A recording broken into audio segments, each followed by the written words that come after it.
నమస్కారం SDV news కి స్వాగతం ముందుగా ఈనాటి ముఖ్యాంశాలు సీఎం జగన్ సమక్షంలో వైసీపీలో చేరిన రాధారంగ మిత్ర మండలి రాష్ట్ర అధ్యక్షులు వంగవీటి నరేంద్ర టీడీపీ జనసేన బీజేపీ పొత్తు అనైతికమంటూ మండిపడ్డ వంగవీటి నరేంద్ర ప్రజలు ఎదుర్కొంటున్న సమస్యలపై రాజీ లేని పోరాటం చేసిన పోతిన మహేష్ కు పశ్చిమ నియోజకవర్గ ఉమ్మడి అభ్యర్థిగా సీటు ప్రకటించాలంటూ డిమాండ్ చేసిన నవ్యాంధ్ర కాపు సంఘం గౌరవ అధ్యక్షులు కొప్పిశెట్టి వెంకటేశ్వరరావు గెలిచే సీటును గుర్తించాలంటూ పవన్ కళ్యాణ్ కు విజ్ఞప్తి సార్వత్రిక ఎన్నికల్లో టీడీపీ జనసేన బీజేపీ కూటమికి లోక్ సత్తా పార్టీ అధ్యక్షుడు జయప్రకాష్ నారాయణ మద్దతు అప్పులతో సంక్షేమాన్ని పంచితే ఎంతవరకు సమంజసమని ప్రశ్న నగరంలో సందడి చేసిన కలియుగం పట్టణంలో చిత్ర బృందం మార్చి 29వ తేదీన విడుదల కానుందని ప్రేక్షకులు ఈ చిత్రాన్ని ఆదరించాలని కోరిన చిత్ర కథా నాయకులు విశ్వ కార్తికేయ హీరో నరేంద్ర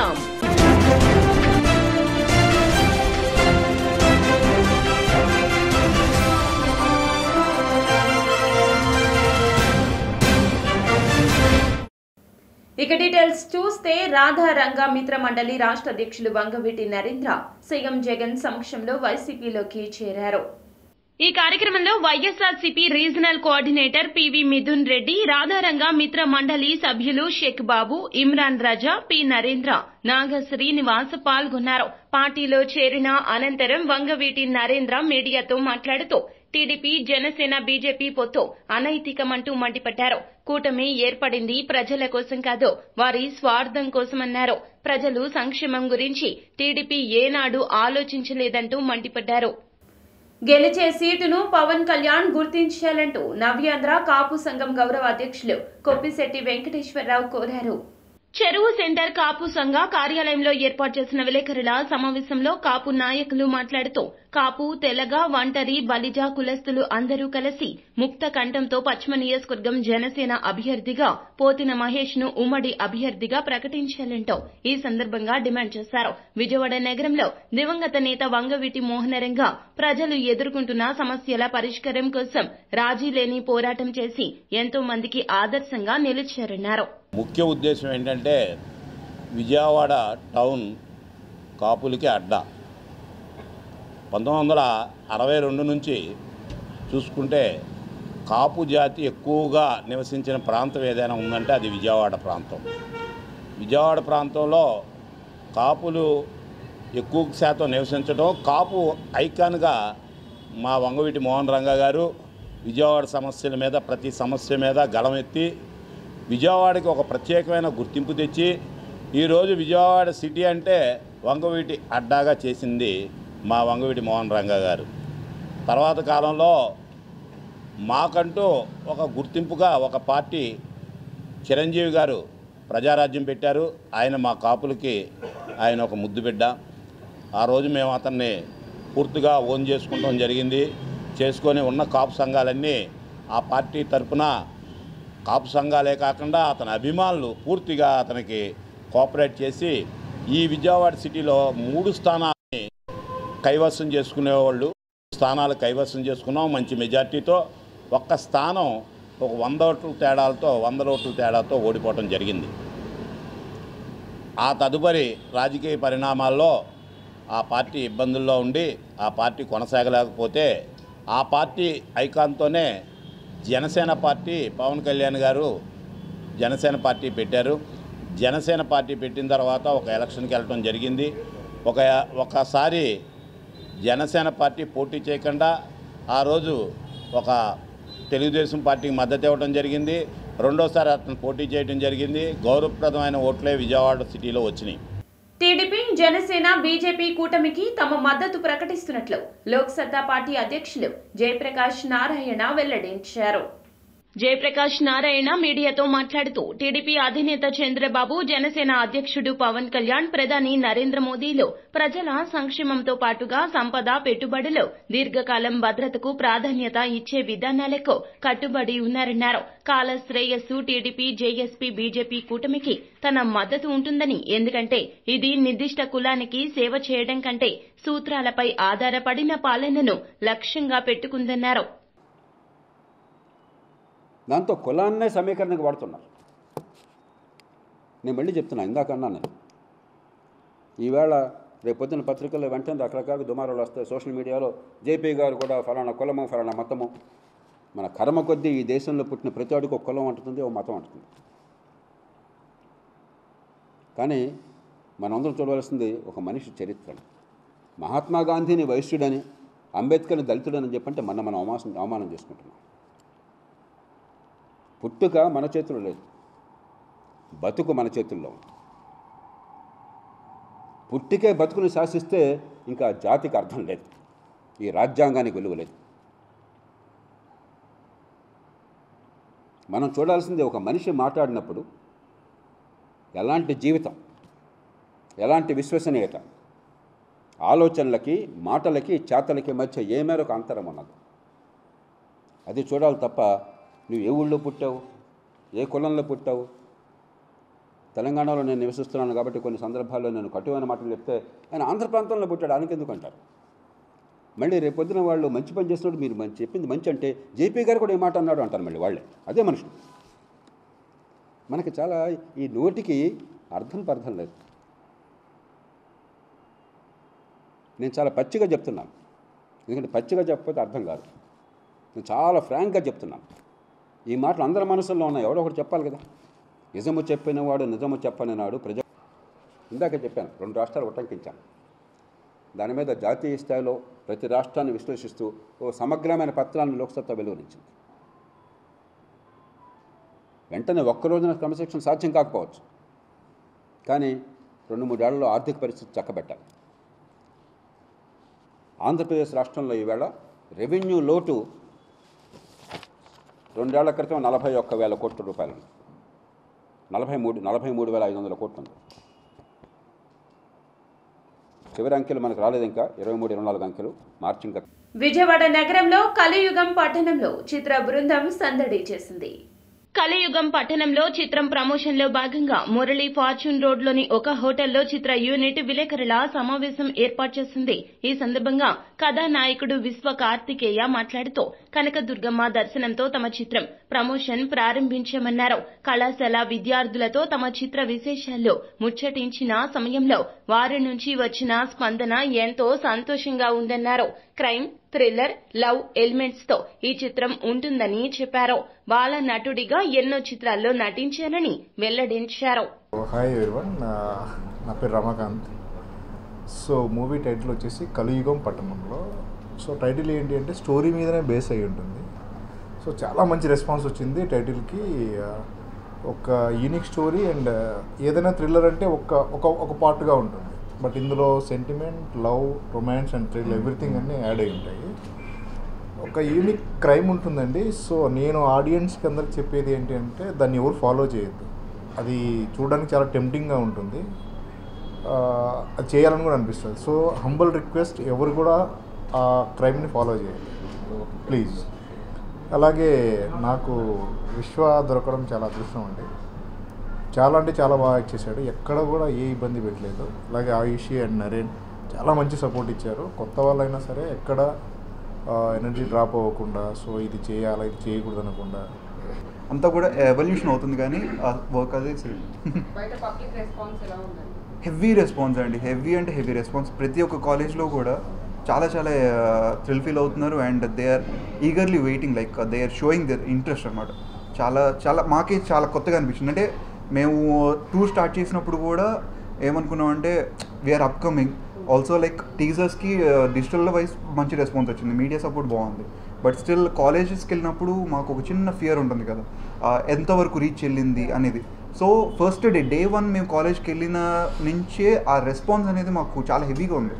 సో పబ్లిక్లో ఈ మూవీ గురించి మంచి బజ్ ఉంది అనేది మాకు ఆ రోజు అర్థమైంది క్లియర్. మూవీలో మనం చూసుకుంటే like more over mother sentiment మీద ఎక్కువ జరుగుతుంది. లైక్ మన జోజోలాలి అమ్మ కూడా సాంగ్ కూడా మంచి వైరల్ అవుతుంది సాంగ్ కూడా.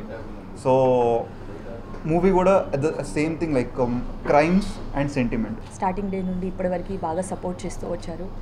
అండ్ మీ అందరికీ తెలుసు మన మూవీ టీజర్కి ఎంత మంచి బజ్ వచ్చిందో, ఈవెన్ ట్రైలర్కి కూడా అంతే మంచి పాజిటివ్ రెస్పాన్స్ వస్తుంది. Okay, so promotional two start చేసినప్పటి నుండి this is the 4th day. బయట చూస్తున్నాము విశ్వ చెప్పినట్టు పీపుల్ దగ్గర నుంచి వస్తున్న పాజిటివ్ రెస్పాన్స్ చూస్తే చాలా హ్యాపీగా ఉంది. అండ్ చాలా క్విక్గా షూట్ ఫినిష్ చేసుకొని ఈ మంత్ 29th థియేటర్స్లోకి వస్తున్నామండి. అండ్ మా డైరెక్టర్ గారు చెప్పినట్టు it's not like regular thriller movie అయితే కాదండి. అన్ని ఎమోషన్స్ ఉన్న ఒక మంచి మెసేజ్ ఓరియంటెడ్ మూవీ. ఎస్పెషల్లీ ఉమెన్కి యూజ్ అయ్యే ఒక మంచి మెసేజ్ ఉంటుంది ఈ మూవీలో. ఒక cute love story and even though item song కూడా అసలు ఆర్డ్గా ఉండదండి. అందులో కూడా ఒక మంచి మీనింగ్ ఉంది. ఇలా ఫ్యామిలీ అందరు కూర్చొని హ్యాపీగా మూవీ చూడొచ్చండి. ఈ మూవీ చూసిన తర్వాత కూడా కొన్ని పట్టణంలో మూవీ స్టార్ట్ చేసాము. ఆ మూవీ ప్రమోషనల్ భాగంగా మేము విజయవాడ రావడం జరిగింది. మార్నింగ్ అమ్మవారి దర్శనం చేసుకున్నాము. తర్వాత మళ్ళీ గుంటూరు కాలేజీలో మేము ఒక చిన్న ప్రమోట్ చేసుకొని మళ్ళీ విజయవాడ వచ్చాము. ఇప్పుడు రేపు మార్నింగ్ మళ్ళీ మేము రాజమండ్రిలో కూడా మళ్ళీ ప్రమోషనల్ భాగంగా వెళ్తున్నాము. సో 29th మన మూవీ అనేది థియేటర్లో రిలీజ్ అయిపోతుంది. మూవీ పరంగా మనం చెప్పుకుంటే మన మూవీలో మాత్రం ఒక మంచి ఎలివేషన్ తోటి, ఒక మంచి మెసేజ్ తోటి ప్రతి ఒక్క క్యారెక్టర్ అందరికీ గుర్తుండిపోయేలాగా మా డైరెక్టర్ మంచి చేయగలిగాడు. అలాగే మా యాక్టర్స్ కూడా మంచి సపోర్టింగ్గా, మంచి యాక్టింగ్ తోటి మంచిగా వాళ్ళు చేయడం జరిగింది.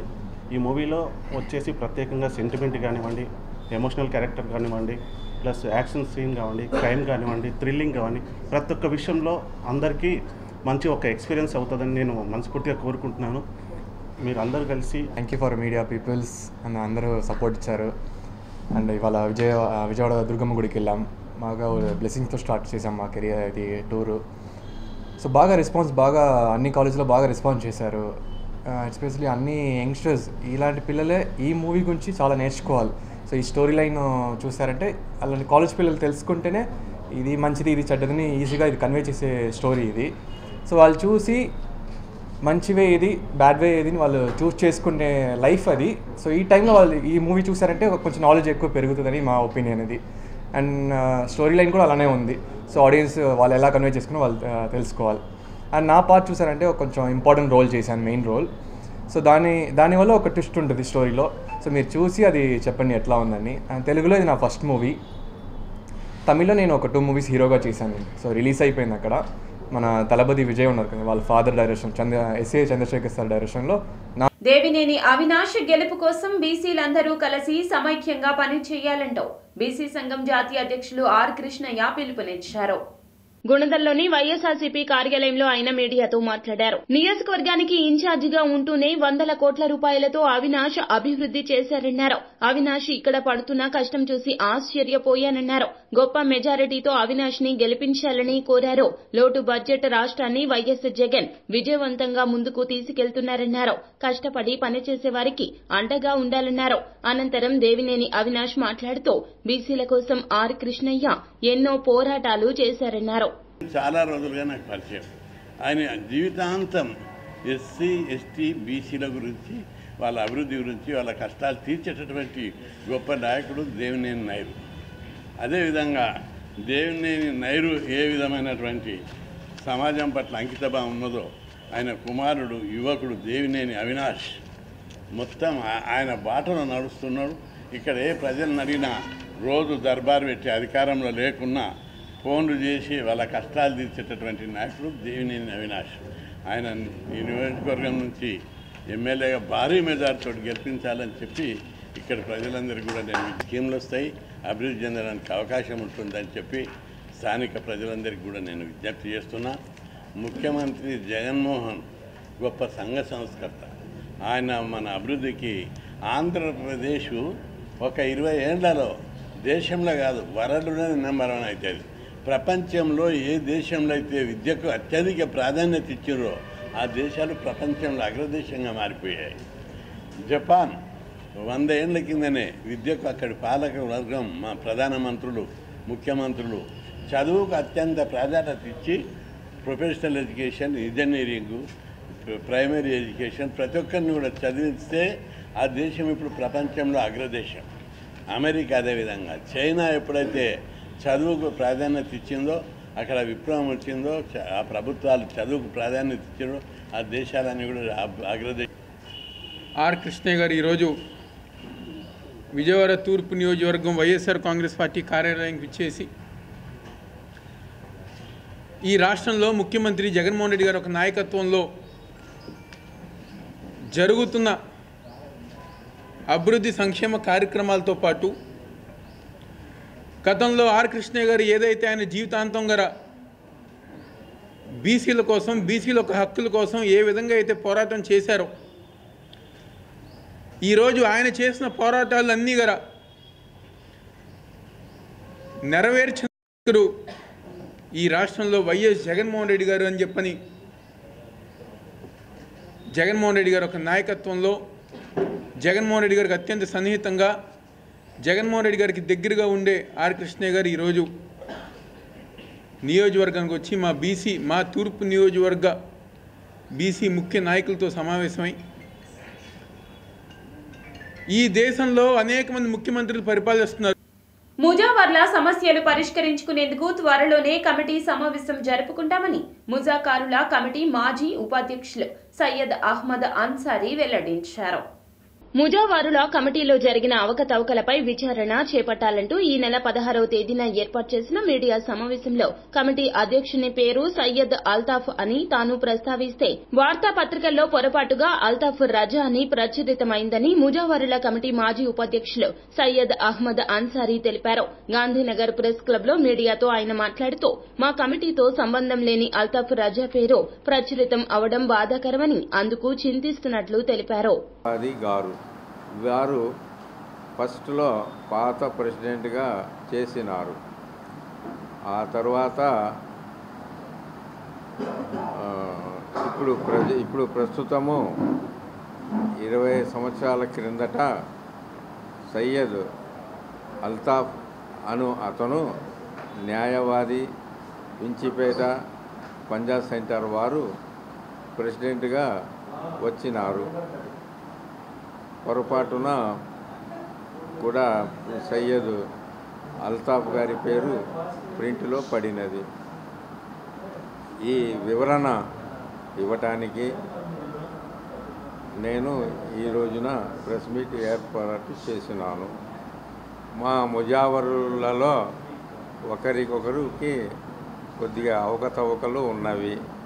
అవి సయ్యద్ అల్తాఫ్ న్యాయవాది ఇంచిపేట పంజాబ్ సెంటర్ వారు పండగ తర్వాత మనం అందరం కూర్చొని వాటిని పరిష్కరించుకుందాము అని బాధ్యత తీసుకున్నారు. పండగ తర్వాత అందరికీ ప్రతి ముజావరు గారికి తెలియపరిచి పిలిపించి మీటింగులాగా వేసి అన్నీ మనం మాట్లాడుకుందాము అని బాధ్యత తీసుకున్నారు. ఏపీ పోలీసు ఉన్నతాధికారులు ఫోన్ ట్యాపింగ్ కి పాల్పడుతున్నారంటూ టీడీపీ నేత బోండా ఉమా ఆరోపించారు. మంగళగిరిలోని పార్టీ రాష్ట్ర కార్యాలయంలో టీడీపీ పాలిట్ బ్యూరో సభ్యులు బోండా ఉమా మీడియా సమావేశంలో మాట్లాడారు. తెలంగాణలో విచ్చలవిడిగా ఫోన్ ట్యాపింగ్ చేసినట్లే ఏపీలోనూ జరుగుతోందన్నారు. డబ్బు మద్యం అక్రమ రవాణా రిశాంత్ రెడ్డి అనే అధికారి చేస్తున్నారని బోండా ఉమా తెలిపారు. పోలీస్ అధికారి కొల్లు రఘురామరెడ్డి లక్ష్యం టీడీపీ జనసేన బీజేపీ నాయకులు కార్యకర్తలపై తప్పుడు కేసులు పెట్టడమే అన్నారు. ఫోన్ ట్యాపింగ్ జరుగుతోందని గతంలోనే అమర్నాథ్ రెడ్డి పెద్దిరెడ్డి రామచంద్రారెడ్డి ధృవీకరించారు. బోండా ఉమా తెలియజేశారు. గతంలో కూడా వీళ్ళ మీద అనేకమైనటువంటి ఇష్యూస్లో పక్కాగా దొరికిపోయినా వీళ్ళకి తాడేపల్లి ఆశీస్సులు ఉండటం వల్ల తాడేపల్లికి సొంత మనుషులు అవటం వల్ల ఎక్కడా కూడా ఎటువంటి చర్యలు తీసుకోలే. ఇవాళ ఈ ఐపీఎస్లో బరితెగింపు అనేది కనబడతా ఉంది. సాక్షాత్తు ప్రధానమంత్రి వచ్చినటువంటి మోడీ గారు వచ్చినటువంటి సభకే విఫలం చేయాలని ఐపీఎస్లే కుట్ర పన్నారనంటే ఏ విధంగా ఉంది రాష్ట్రంలో పరిస్థితులు. ఇవాళ ఎలక్షన్ కమిషన్ ఆఫ్ ఇండియా ఫిర్యాదు చేశాం. స్పందించాల్సిన అవసరం ఉంది. ఎలక్షన్ కమిషన్ ఆఫ్ ఇండియా పూర్తి ఎంక్వైరీ చేయాల్సిన అవసరం ఉంది. ఒక ప్రధానమంత్రే సభలో లా అండ్ ఆర్డర్ని కంట్రోల్ చేయడానికి ప్రోటోకాల్ బ్రేక్ చేసి నరేంద్ర మోడీ గారు మైక్ ముందుకొచ్చి పోలీసుల్ని అలర్ట్ చేశారంటే, అంటే ఒక ప్రధానమంత్రి గారు అలర్ట్ చేసే వరకు కూడా పోలీసులు మొద్దు నిద్ర వీడలేదనంటే ఎంత బలమైనటువంటి ఆదేశాలు పల్నాడు ఎస్పీకి, నేషనల్ ఛానల్స్ యొక్క సర్వేలు చూస్తలేదా నువ్వు? కొల్లు రఘురామరెడ్డి, రిషంత్ రెడ్డి. ఇవాళ ఐపాక్ ప్రశాంత్ కిషోర్ చెప్తా ఉన్నాడు వైసీపీ ఘోరంగా ఓడిపోతుందని. అయినా సరే మీరు ఇంత బరితెగించి జగన్మోహన్ రెడ్డి ఆదేశాలు, తాడేపల్లి ఆదేశాలు, సజ్జల రామకృష్ణారెడ్డి ఆదేశాలు, పెద్దిరెడ్డి ఆదేశాలు, విజయసాయిరెడ్డి ఆదేశాలు, వైవి సుబ్బారెడ్డి ఆదేశాలు చేస్తున్నారంటే ఏంటిది? ఇంకొక ముగ్గురున్నారు. 3 పార్టీల సభ అట్టర్ ఫ్లాప్ అయ్యిందని మంత్రి అంబటి సెటైర్లు చేశారు. నాడు ప్రజలు పొరపాటున ఓటు వేస్తే గెలిచారు, అధికారంలోకి వచ్చి ఆగమాగం చేశారు, రాష్ట్రాన్ని చిన్నాభిన్నం చేశారంటూ అంబటి మండిపడ్డారు. ఆ తర్వాత విడిపోయారని, ఒకరినొకరు తిట్టుకున్నారని, ప్రధాని మోదీని చంద్రబాబు ఏమని తిట్టారో ప్రజలకు ఇంకా గుర్తుందన్నారు. నాడు కూటమి కుమ్ములాటలు చూసిన ప్రజలు మళ్లీ వీళ్లకు ఓటు వేసే పరిస్థితి లేదంటూ అంబటి అభిప్రాయపడ్డారు. ఇంటెలిజెన్స్ ద్వారా దుష్ప్రచారం చేస్తుందని చంద్రబాబు నాయుడు గారు మాట్లాడుతూ ఉన్నారు. వైఎస్ఆర్ కాంగ్రెస్ పార్టీ ఓటమి భయంతోనే ఈ రకమైనటువంటి దుష్ప్రచారాన్ని వైఎస్ఆర్ కాంగ్రెస్ పార్టీ చేస్తుందనేటువంటి మాట నారా చంద్రబాబు నాయుడు గారు పదే పదే మాట్లాడుతూ ఉన్నారు.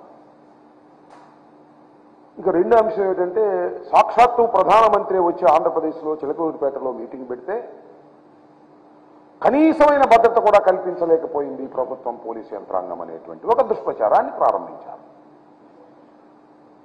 చంద్రబాబు నాయుడు గారి మీద ప్రత్యేకంగా ఈ రాష్ట్రంలో, ఈ దేశంలో దుష్ప్రచారం చేయాలా?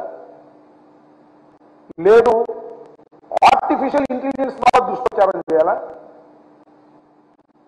భారతదేశ రాజకీయాల్లో నారా చంద్రబాబు నాయుడు గారంత అనైతికమైన రాజకీయవేత్త ఎవ్వరూ లేరు.